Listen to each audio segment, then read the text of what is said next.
আমার মতো মাঝে মাঝে সাদা সিম্পল লাঞ্চ করতে কারা খুব ভালোবাসো বলো তো। আজকে লাঞ্চে খুব একটা বিশেষ কিছু বানাইনি, বানিয়েছিলাম মুসুর ডালের বড়া, আলু দিয়ে একটু পাতলা করে ঝোল, আর এখানে শসা কেটে নিয়েছি, দুটো ভাজা বড়া, সাথে আম ছিল আর টমেটো পোস্ত। তো বাজার কিছু ছিল না বলে হাজব্যান্ড গিয়ে বাজার করে নিয়ে এসছে। আর বিকেল হয়ে গেছে, তাই আমরা চা তাড়াতাড়ি করে খেয়ে চলে গেছিলাম সুইমিং পুলে। আর ভীষণই মজা করেছি। আর আমার দুটো মেয়েও খুব ভালোবাসে সুইমিং পুলে, মানে জলের সাথে খেলতে। এই ছোটো মেয়েটা তো ভীষণই ভালোবাসে, আর ওকে যতক্ষণ রাখতে চাইবে ও নিজের থেকে উঠবে না, ওকে মানে একরকম জোর করে উঠাতে হয়।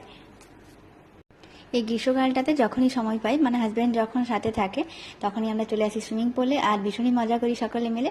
দিনে যেহেতু বিশেষ একটা লাঞ্চ কিছু বানাইনি, তাই রাত্রে বানিয়েছিলাম বাটার চিকেন। বাটার চিকেন আমাদের সকলেরই খুবই ভালো লাগে। আর রাত্রে বানিয়েছিলাম এটা মিন্ট দিয়ে আর স্প্রাইট দিয়ে শরবত, যেটা আমার হাজব্যান্ডের জন্য।